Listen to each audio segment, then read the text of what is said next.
हर्ष आहे जरी पावलाना अर्जुन सांगू बोधाही दिशाना आयुष्य लावू हो आम्ही पणाला आशा स्वप्न वेड्या तुझ्या लेकराला आपल्या प्रतिनिधींनी घेतली असती तर कदाचित जास्त सोयीस्कर ठरली असती. आरक्षण कुठे टाकायला पाहिजे होतं हे तुम्हा आम्हाला सर्वसाधारण अडाणी माणसांना सुद्धा आपल्याला कळतंय. सरकारी जमिनी आहेत तिथे आरक्षण टाकायला पाहिजे होतं. पूर्वीचे आरक्षण आहेत त्यांचं भूसंपादन व्हायला पाहिजे होतं, ॲक्विजिशन व्हायला पाहिजे होतं. परंतु ते न होता आज आपल्या खाजगी जमिनींवर आरक्षण टाकलं जात आहे आणि आपण सगळे झोपा काढतोय. माझ्या बोलण्याचा बऱ्याच जणांना रागही येत असेल, पटतही नसेल की हा माणसांना भडकवतो. अजिबात नाही. ज्यांना खरोखर आमच्या सोबत राहायचं नसेल ते खुशाल त्यांच्या मताने जाऊ शकतात, त्याबद्दल आमचं दुमत नसेल. परंतु तुमची वेळ निघून गेल्यानंतर जेव्हा आमचं काहीतरी वेगळं होण्याची वेळ येईल तेव्हा आमच्या मागे परत पुन्हा न आलेलं बरं. आरक्षण हटेल की नाही हटणार हे आता आरपारची लढाई. परंतु मधला बराच काळ गेल्यानंतर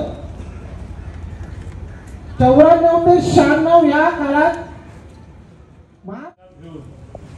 आणि माझ्या समाजावर भूमिपुत्रावर अन्याय होत असल्या कारणाने ज्यांनी पुढाकार केला त्या सगळ्या कार्यकर्ते नेत्यांचा त्या ठिकाणी मनापासून अभिनंदन करतो. कारण आपल्याला आता संघर्ष करावाच लागणार आहे.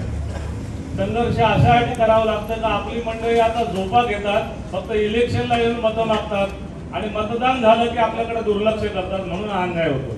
हे तर स्पष्ट आहे. महानगरपालिकेमध्ये प्रस्ताव येतो, प्रस्ताव सूचना आल्यानंतर सभागृहामध्ये चर्चा होते या विषयाची आणि मग प्राकृत आराखडा तयार केला जातो. 30 दिवसामध्ये त्याची एक जाहिरात केली जाते. मग जाहिरात झाल्यानंतर ग्रामस्थांजवळ लोकप्रतिनिधी येऊन त्यांच्या भावना लक्षात घेतल्या पाहिजेत की नाही.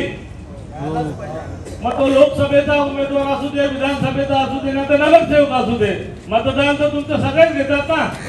मतदार राजा म्हणून तुम्ही तुमचे पाय धरतात, भीक मागतात आणि आमच्या लोकांना तुम्ही संघर्षाला उतरायला लावता का. या लोकांना आपल्या समाजातील लोक आहेत ना.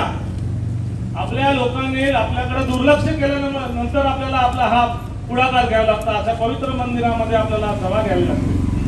प्राकृत आराखडा जरी तयार केला, प्रभागनी हा आरक्षण ठेवला जातो. तुम्ही शहर भागाची बिल्डरांच्या सुपाऱ्या घेता आणि आमच्या ग्रामस्थांच्या 35 एकरवर आरक्षण टाकता का. हा धंदा कोणाला आम्हाला माहित नाही का. जमिनी आमच्या मोकळ्या आहेत, तिथे आरक्षण तुम्ही साठेलोटी करता. सभागृहात बोललं पाहिजे की नाही. आपण एक दरांडे बसतो आणि समाजाला जागृत करतो. एक नगरसेवक सभागृहात बोलला तर समाजाचा आवाज उठणार की नाही. तिथे अन्यायाला न्याय मिळेल की नाही एवढं सांगा. आपली पोटतिडकीने तिथे भूमिका पाहिजे. आपण या आरक्षणाच्या बद्दल तुम्ही ठेवलेली जी सभा आहे ती जरी प्रथम सभा असली तरी या ठिकाणी सांगतो तुमच्या सभेमध्ये नवसे येणार. आता निवडणूक आलेले आहेत, हवा लागलेले पतंग उडवण्याचा विचार करतील. कारण धागा आपल्याकडे धागा घेऊन आपली पतंग उडवायची आणि 5 वर्षभर आनंद घ्यायचा. त्याच्यावर जाऊ नका. आता आमचे प्रश्न सोडला तर आमच्या गावात घुसा, नाही तर गावाच्या बाउंड्री म्हणून बाहेर निघा. किती भूमिका पाहिजे आमची. किती दिवस आम्हाला शेंड्या लावणार. आता आमची मुलं शिकलेत, कायदा समजतो, तुमचं म्युनिसिपॅलिटी ऍक्ट समजतं. आमच्या इकडे नोटीस आणि सभा घेतल्या का तुम्ही आरक्षण टाकताना. ग्रामसभा घ्यायचे, त्या विभागाची सभा घ्यायची, लोकांचं मत घ्यायचंय. मतदानाचं त्यांचं पर्सेंटेज जास्त असेल, त्यांचा हक्क जर हिरावून घेत नसेल तर त्यांचा विरोध नसेल तरच प्रकल्प होतो. ही नागरिकांची सुविधा आहे. नागरिकत्व हे देशात सगळ्यात मोठं मानलं गेलेलं आहे. संविधानिक अधिकार आहे म्हणून तो आपण मुख्यमंत्री पंतप्रधानांना सुद्धा टीका करतो. कारण आपला मतदार राजा आणि नागरिकत्व महत्वाचं आहे. हा संविधानिक अधिकार आपल्याला. आणि आम्हाला विश्वासात नाही की आरक्षण टाकताय. कशासाठी रस्ते पाहिजेत. आमच्या सुविधेसाठी. अरे किती रस्ते घेतले या विभागामध्ये. सगळे रस्ते झालेले आणि बांधकाम व्यावसायिकांचे इथे रस्ते होत नाहीत. त्यांची संकुलन उभी राहतात आणि आरक्षण आमच्या शेतकऱ्यांच्या जमिनीवर, भूमिपुत्रांच्या जमिनीवर आरक्षण टाकता का. मग त्यांच्यावर अन्याय करू नका, त्यांना न्याय दिला विषय घ्या. त्यांना समाधान होत असेल तरच होईल, समाधान होत नसेल तर विरोध राहील. इथं फक्त आगासन गावचा नाही पण जे कृषीच्या शेतकऱ्यांचा भूमिपुत्रांचा विरोध राहील. आणि आमच्या गावी बघू नका, आगासन मध्ये आग पेटली ना संबंध 5 जिल्ह्याची आग इथे जमा होणार आहे. आणि एकदा आग्र्याची आग पेटली कोणाला सहन होत नाही. म्हणून या ठिकाणी मी आपल्या लोकप्रतिनिधींना विनंती करतो की मागे काय झालं असेल आता तर काय महापालिका पुढे ढकललेले आहेत. लोकप्रतिनिधी त्यांचा काही चालणारच नाही, कारण अधिकार कोणाचा नगरविकास आणि असलेले लोकप्रतिनिधी आणि आयुक्त फार मजा चाललेली आहे सगळ्याकडे. गमतीशीर सरकार चाललेलं आहे, असू द्या, पण गरिबांचं सरकार आहे, सर्वसामान्य न्याय देणारं सरकार आहे. मग आमच्या आगासन गावाचा न्याय कोण देणार? तुमचे डोळे उघडले पाहिजेत ना. इथेही अन्याय झालेला आहे, त्याला न्याय दिलं पाहिजे. मग आपण लोकप्रतिनिधीला विनंती पत्र करा, खासदार असतील, आमदार असतील, नगरसेवक माझे असतील, पुढे उभं राहणार असतील, उभं राहायचं असेल, आगासन गावामध्ये पाय ठेवायचा असेल तर आमचं म्हणणं समजून घ्या. नाही तर चले जाव केलं तसं चले जाव तुझ्या घरी जा. वेळ अपूर्ण आहे जरा. 5 वाजता माझी बालकुंडला एक सभा आहे आपल्या ग्रामस्थांची. आणि आमच्या इथे हरिभक्त पारायणाचा आमचा जो राष्ट्रीय लेवलचा एक अधिवेशन होणार आहे खारघरला, आणि हरिनाम सप्ताह होणार आहे. देशभरामधले सगळे आमचे वारकरी आलेले तिथे, अजय महाराज तिथे उपस्थित झालेले आहेत. आम्ही सगळी मंडळी आता बालकुंडला झालेले. आता आमच्या आग्रहाची विनंती आहे की या सप्त्यामध्ये सेवेकरी असतील, गावकरी असतील, त्यांची येण्या जाण्याची चोख व्यवस्था केलेली आहे. त्यांना इथून वाहतुकीची व्यवस्था केलेली आहे. पुन्हा कार्यक्रम झाल्यानंतर सोडून तिथं जेवणा खाण्याची सगळ्यांची व्यवस्था आहे. जवळजवळ 9 दिवसामध्ये 10 लाख वारकऱ्यांचा समावेश असेल. आणि या देशामधले 4 पीठ आहेत, 4 पीठाचे शंकराचार्य या विभागामध्ये येणार आपलं भाग्य आहे. आपल्या या विभागाचं भाग्य म्हणायला हरकत नाही, कारण खरं संप्रदाय काय ते समजलं पाहिजे. आणि आज जे भरकटलेलं राजकारण आहे ना त्याला प्रबोधन देण्याचं काम हे वारकरी करत असतात. समाजाला जोडण्याचं काम हे वारकरी करत असतात. व्यसनमुक्त करण्याचं हे वारकरी संप्रदाय कार्यक्रम करत असतात. सेवेकरी जे असतील तुमच्या विभागामध्ये नेते मंडळीला आम्ही हे देणार, चार्ज देणार आहे. ज्यांना सेवा करायची असेल आम्ही विभाग केलेले आहेत. वाहतूक विभाग, पाणी विभाग, स्वच्छता विभाग, असे जे मंडळी असतील त्यांनी तिथं सहभाग दिला तर आम्हाला फार आनंद होईल. पण या विषयामध्ये जर वारकरी ह्या समाजामध्ये जर अन्याय झाला, सरकार किंवा राजकीय लोक ऐकत नसतील तर समाज म्हणून आणि वारकरी म्हणून सुद्धा तुमच्या न्याय हक्कासाठी उभा राहील. धन्यवाद. जय हिंद, जय महाराष्ट्र. संघर्ष समितीचा सन्माननीय संतोषजी केने साहेबांनी आपली भूमिका स्पष्टपणे मांडलेली आहे. समस्त ग्रामस्थांच्या वतीने स्वीकारतोय. आणि आपण या राज्यस्तरीय वारकरी मेळावा अखंड फक्त मांडण्याचा आपण प्रयत्न केला. आणि विश्वास ठेवा, त्या एका गोष्टीमुळे त्याची दखल आयुक्तांनी सुद्धा आपली घेतलेली आहे. आयुक्तांनी सुद्धा त्या दिवशीची दखल आपली घेतली. त्या दिवशी आपली जी विनंती होती की आम्हाला आयुक्तांना भेटायचंय, ती विनंती देखील इथल्या काही व्यवस्थेमुळे ती आपल्याला करता आली नाही. परंतु ज्या वेळेला आयुक्तांची भेट झाली त्यावेळेला आयुक्तांनी जी काही उत्तरं दिली ती समाधानकारक नव्हती. बरोबर ना? समाधानकारक नव्हती. म्हणूनच आपण पुन्हा एकदा ही सभा बोलवली.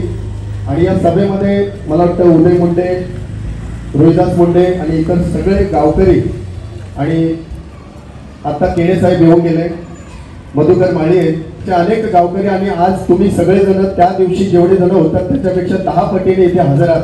खरं तर तुम्हाला सगळ्यांसाठी आपण एकदा जोरदार टाळ्या वाजवूया. कारण कसं आहे, जर सगळ्यांची साथ असेल तर कुठलीच गोष्ट अशक्य नाहीये. आपल्याला सगळ्या गोष्टी साध्य करता येतील. आरक्षण ही छोटी गोष्ट आहे, ही छोटी गोष्ट आहे.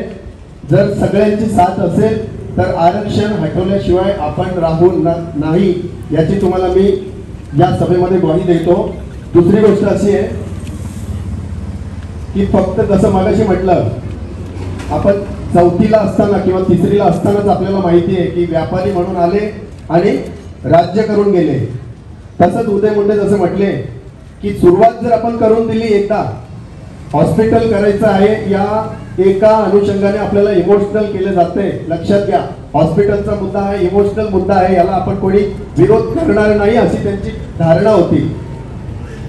म्हणजे पार्किंग हा विषय घेतला असता, पोलीस स्टेशन हा विषय अगोदर घेतला असता किंवा वॉर्ड ऑफिस घेतला असता तर कदाचित आपण त्याला विरोध दर्शवला असता. त्याच्यासाठी आपल्याकडे भरपूर मुद्दे आहेत, पण हॉस्पिटलच्या मुद्द्यासाठी आपण विरोध दर्शवणार नाही अशी त्यांची धारणा होती. पण तरी देखील हॉस्पिटल हे हवंच, व्हायला हवंच. पण जसं आरक्षण शासनाच्या जागेवर जे आरक्षण आहेत हॉस्पिटलची, त्या जागेवर हॉस्पिटल न करता तुम्ही खाजगी जागेवर जे आरक्षण टाकलेलं आहे ते आम्हाला अमान्य आहे. आपली भूमिका ही आहे, ते आम्हाला अमान्य आहे आणि ते अन्यायकारक आहे. एकाच जागेवर एवढे सलग असे अन्यायकारक असे आरक्षण आपण कुठेही बघितलं नाही. हे फक्त आपल्या गावात आहे आणि आपल्या गावात ही मुजोरी आपण आता कोणालाही करू देणार नाही. एकच बोलतो की त्या दिवशी बऱ्याच जणांचं असं मत होतं की आपण म्हणजे त्या दिवशी जेवढा प्रयत्न झाला तेव्हा अपोजिट जी मनपाचे कार्यकर्ते होते, म्हणजे मनपाचे कार्यकर्ते म्हणण्यापेक्षा अधिकारी आहेत आणि त्यांच्याबरोबर काही कार्यकर्ते होते, माझं म्हणणं ते. तर आम्हाला असं वाटत होतं, आपल्या सगळ्यांनाच असं वाटत होतं की त्यांनी आपल्या बाजूला येऊन मनपाच्या अधिकाऱ्यांसमोर फेस टू फेस बोलावं असं प्रत्येकाचं मत होतं की नाही. पण तसं निदर्शनात कोणाच्याही आलं नाही. मग आपण भरोसा ठेवायचा कोणावर? मग आपण ज्या लोकांना आपण आपलं प्रतिनिधित्व देतो, ज्यांना आपण त्या खुर्चीत जाऊन बसवतो आणि त्यांनी आपल्या समाजाची आणि आपल्या पुढच्या पिढीची बाजू मांडावी असं जर आपण म्हणतो आणि तीच व्यक्ती जर आपल्या अपोजिट उभी असेल, आपल्या शेतकऱ्यांच्या बाजूने जर उभी नसेल तर खरंच ही खूप मोठी लाजिरवाणी गोष्ट आहे आपल्या आगासन गावासाठी. आणि आज देखील जर आपल्याला एक गोष्ट कळत नसेल आणि उद्या जर त्याचा परिणाम आपण जर होऊ देऊ नाही, त्याचा उलट परिणाम जर आपण त्यांच्यावर करू शकलो नाही तर आपल्यासाठी खूप मोठी लाजिरवाणी गोष्ट असेल. इथे कुठलंही राजकारण आपल्याला आणायचं नाहीये, आपल्याला लढा द्यायचा आहे तो फक्त एक संघटनेने, आणि ती संघटना आहे आगासन गाव बचाव समिती. आणि यात जरी रोहिदास मुंडे, उदय मुंडे, इतर सगळी मंडळी आपण लीड करत असलो असं वाटत असेल तरी आम्हाला तुमच्या सहकार्याची आणि साथीची गरज आहे. आम्ही त्या दिवशी पण आपली जी खाडीवर मीटिंग झाली तेव्हा पण म्हटलं की 2-4-5 जणांचं काम नाहीये. इथे जशी आज शेकडो लोक आहेत त्याच्यातली काही होतकरू मुलं, यंगस्टर ज्यांना खरंच याचं ज्ञान आहे, ज्यांना याच्याबद्दल काम करायची इच्छा आहे, अशी सगळी लोक जोडून राहा जेणेकरून आपल्याला हे आरक्षण लवकरात लवकर बाद करता येईल. धन्यवाद. धन्यवाद.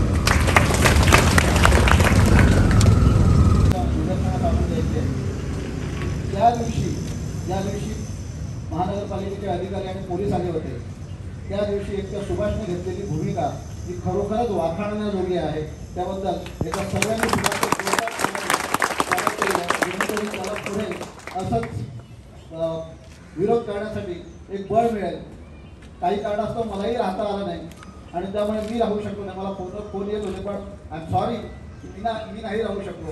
पण सुभाषने जी भूमिका घेतली ती अत्यंत योग्य आणि कठोर अशी भूमिका होती. तशीच भूमिका घेणं प्रत्येकाकडून अपेक्षित आहे. बघ्याची भूमिका घेऊ नका, कारण आज बघ्याची भूमिका घेतली तर उद्या आपल्या डोक्यावर बसणार आहेत. त्यामुळे सगळ्यांनी कामाचा विरोध केला असतो तर पोलिसांनी काय केलं असतं? काही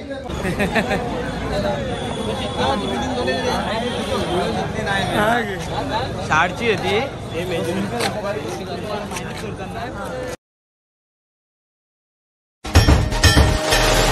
संघर्ष आहे जरी पावलाला, अर्जुन सांगू